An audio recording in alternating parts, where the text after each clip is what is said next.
तदंतर वह धैर्य पूर्वक बुद्धि द्वारा मन को परमात्मा में स्थिर करके अन्य कुछ भी चिंतन न करे, निरंतर लग कर पाने का विधान है, किंतु आरंभ में मन लगता नहीं है। इसी पर योगेश्वर कहते हैं, यह स्थिर न रहने वाला चंचल मन जिस कारण से सांसारिक पदार्थों को विचरता है, उस से रोक कर बारंबार अंतर आत्मा में ही निरुद्ध करे। प्रायः लोग कहते हैं कि मन जहाँ भी जाता है जाने दो, प्रकृति में ही तो है जाएगा, प्रकृति में उस ब्रह्म के ही अंतर्गत है। प्रकृति में विचरण करना ब्रह्म के बाहर नहीं है, किंतु श्री कृष्ण के अनुसार यह गलत है। गीता में इन मान्यताओं का किंचित भी स्थान नहीं है। श्री कृष्ण का कथन है कि मन जहाँ जहाँ जाए, जिन माध्यमों से जाए, उन्हीं माध्यमों से रोक कर परमात्मा में ही लगावे। मन का निरोध संभव है। इस निरोध का परिणाम क्या होगा?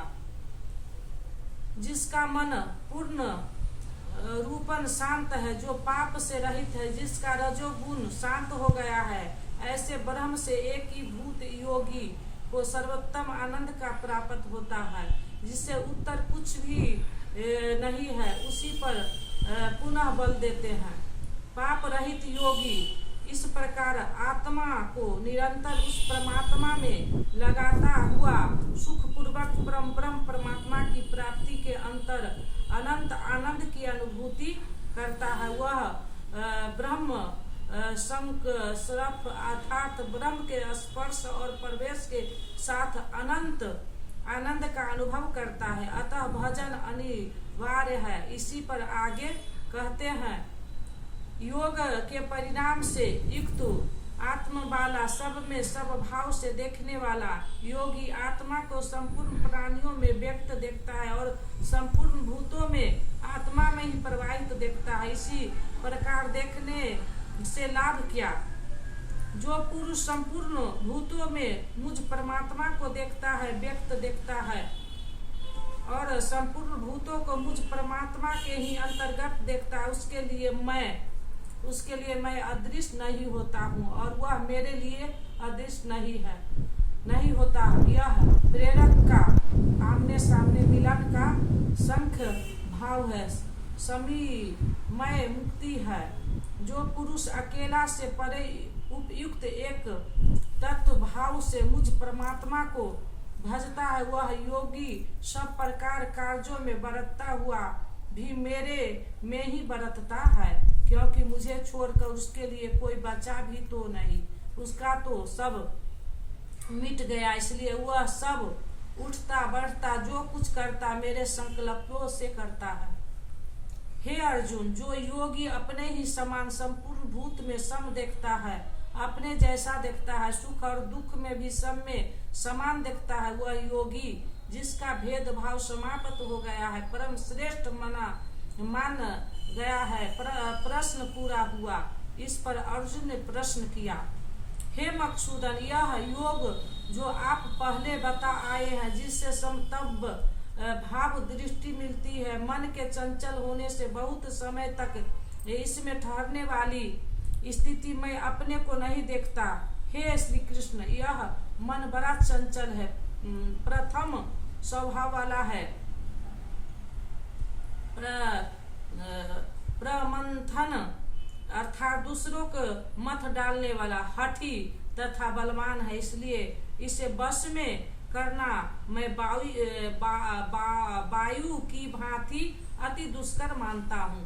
तूफानी हवा इसको रोकना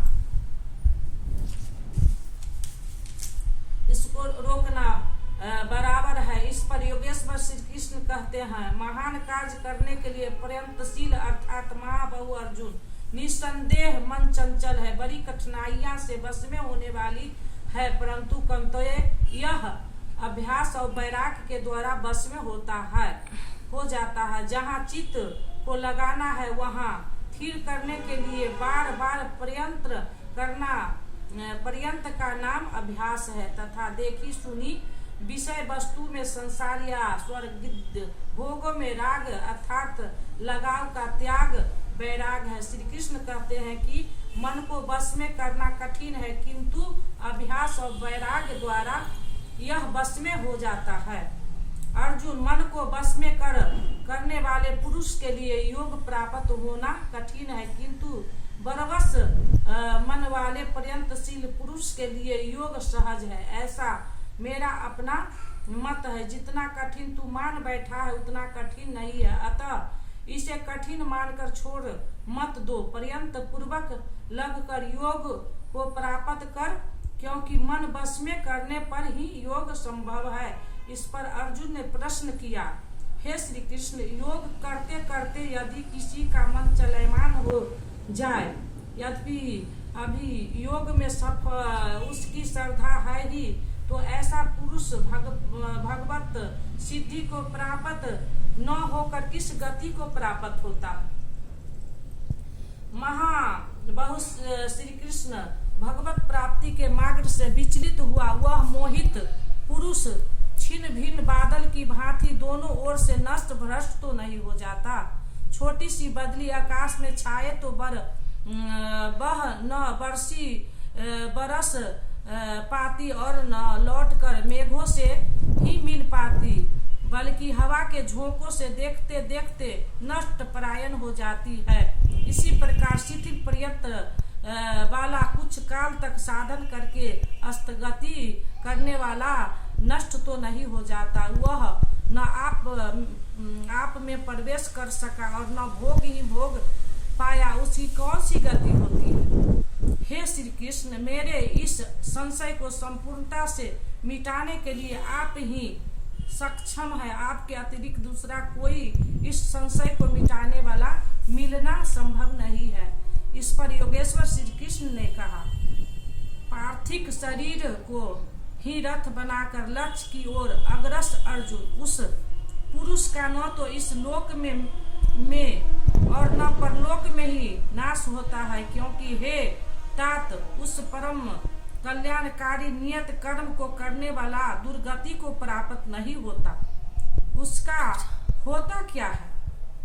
मन चलमान होने से योग भ्रष्ट हुआ उस पुरुष पुनः बानों के लोकों में वासनाओं को भोग कर, जिस वासनाओं के लेकर वह योग भ्रष्ट हुआ था, भगवान उसे थोड़े सब दिखा सुना देते, उन्हें भोग कर वह श्रीमान शुद्ध आचरण वाले श्रीमान पुरुषों के घर में जन्म लेता है। जो शुद्ध आचरण वाले हैं वही श्रीमान है।